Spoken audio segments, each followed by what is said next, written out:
જય શ્રી કૃષ્ણ, જય ગૌ માતા. હવે જે આપણે હૈડેમ નાખી અને દૂધ દોયું હતું ને એ દૂધને હવે આપણે જામણવામાં નાખશું.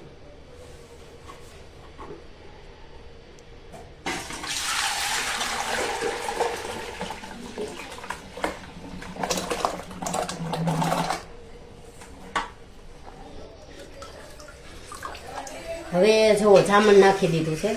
હવે સવારે વલોવી નાખશું. હવે જો આ હાઈમનું જામણેલું છે. હળદી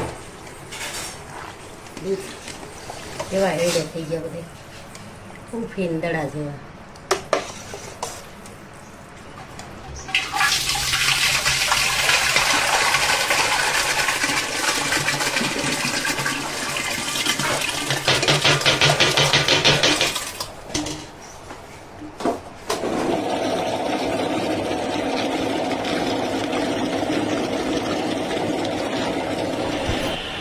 હવે જો આ ઉનાળો છે ને તો હાવ રાળ રાળ થઈ ગયું છે માખણ.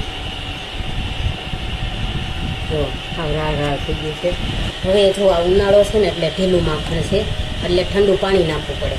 અને આ હેડે ઓછા પડી ગયા. જો સાઈઝને દૂધ પી પીને ખુલી ગયા.